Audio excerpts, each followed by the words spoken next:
if you aren't familiar with limited run games or the co-founders, there was a interesting thread that I saw on X today.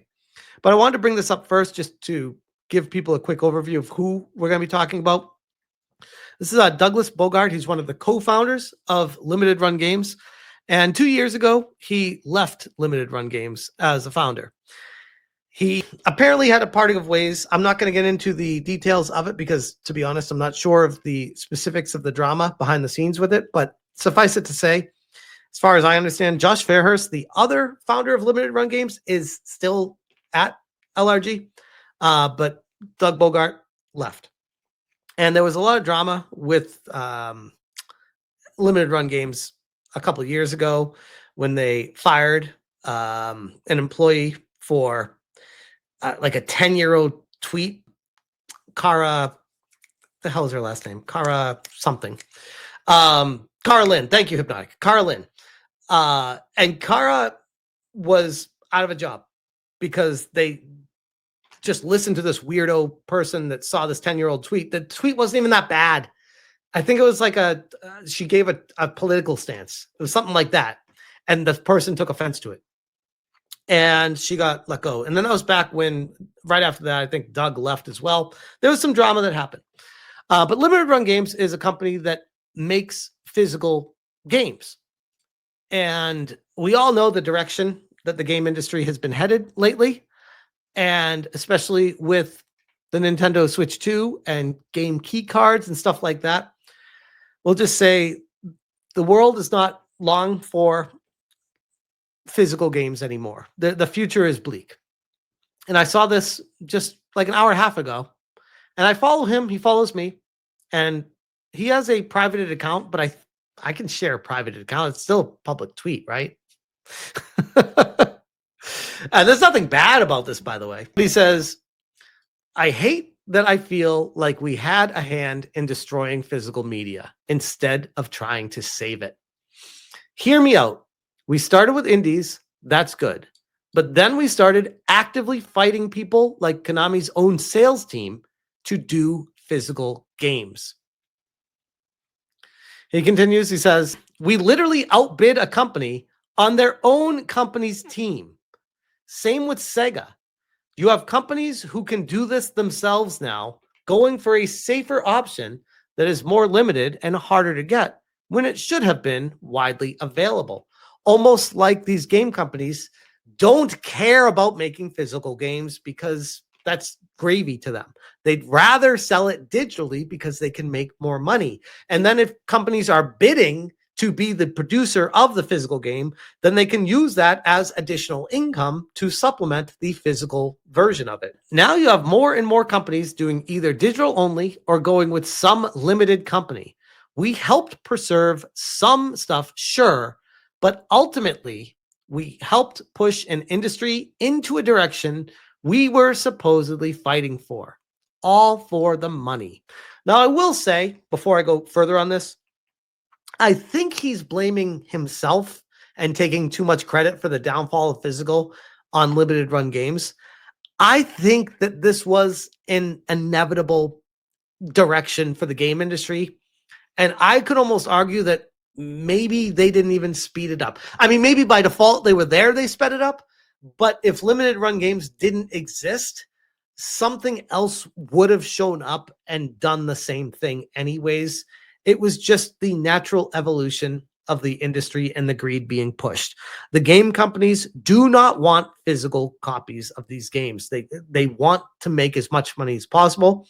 And one could argue, even more importantly, they want full control over your purchase. They want to make sure that you cannot sell that game to someone else, so that if someone else wants to play it, they have to buy it as well, which is double the sales, which is money, the dollar signs on their eyeballs. That's what they look at with these games now. They don't care about game sharing. They don't care about trading. They don't care about selling games back, and they don't care about what you own. They only care about making more money. Yes, you'll own nothing and be happy, Odin Darkle says. Exactly. Oh, we got a good comment here from Top Loaded. Trevor says, they capitulated to whales instead of making games widely available. I think he's right. They did help. I would have preferred releases from devs themselves. Well, to be fair, especially with indie devs, they didn't have the finances or the ability to do that. But for like major publishers like Konami and the like, yes, there's no reason a limited run should ever happen with Castlevania and Contra. Like that should never be a thing. Konami should be in charge of doing that and print the copies and put them out there.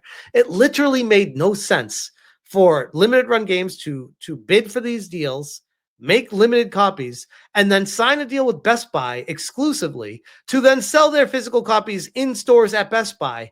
It's like, I feel like we're adding an extra step here. Why was Konami just not making less games and selling them at Best Buy like they used to? Why is limited run even involved in this at all? And yes, for Sega as well. Thank you, Topload. Exactly. Yep. You'll own nothing and be happy. Isn't that communism? Yep. But he continues. I feel like companies like Fangamer and IM8-Bit get it. They stay true to doing more indie releases, and even then, they actively try to keep things available. A lot of others tried to do what we did with larger partners, and now it's a mess. Which he's speaking to the limited amount of copies to games that they would print. And then what it turned into was they would print more copies of it. And then it wasn't limited anymore. And then they wouldn't tell people about it. Then people didn't know how many copies were available. And then they just turned into another retailer.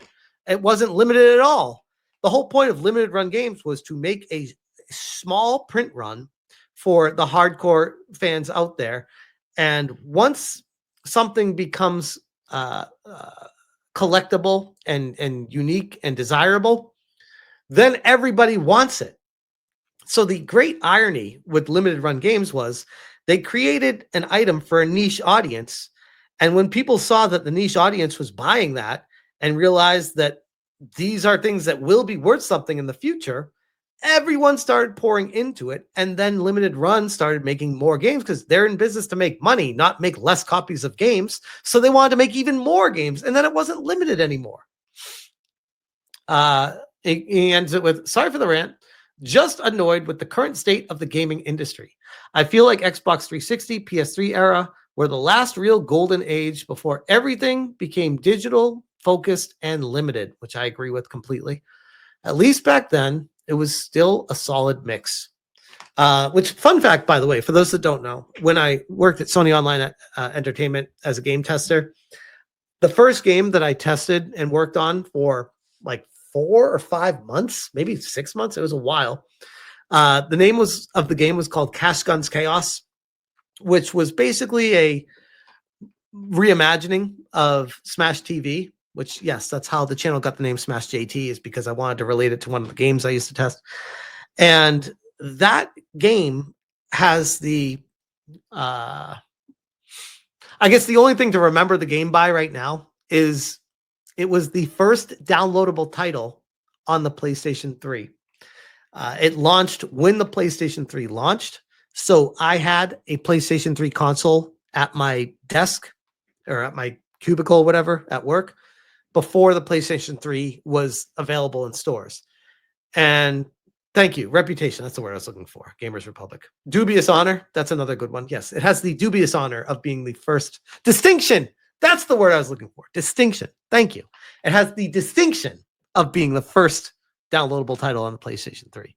Appreciate you guys. You guys are a great thesaurus while I'm talking. But I was working on that game before the PlayStation 3 came out. So we had the console at our desk. And I remember my QA lead, we had a meeting, like one of the first days I got there, and they gave us all PlayStation 3s. And they're like, nobody is allowed to take a picture of these. These are not allowed to get out there. If any of us find out that you shared this on social media, which was MySpace at the time, you will be fired immediately. You are not allowed to take a picture of your PlayStation 3. Like, they were super serious about it back then.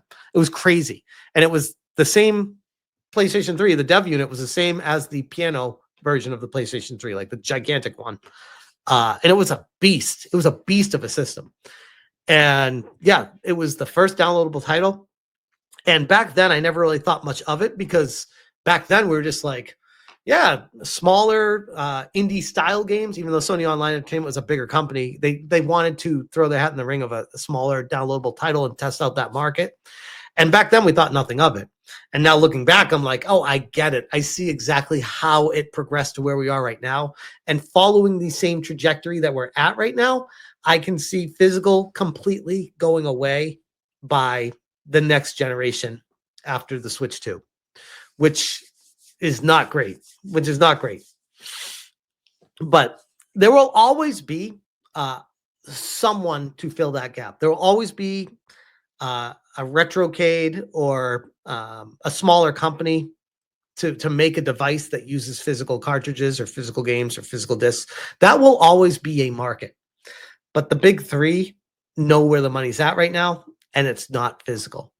But anyways, I found this entire situation fascinating to get some insight from one of the co-founders of Limited Run Games today, and almost taking a perspective of like sorrow, and it comes across as like depressed about like one of those, oh no, what what have I done?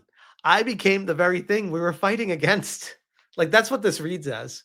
But it's a great thread. And Doug strikes me as a good dude. I may not ideologically align with him, but he's someone that I can rationally get along with.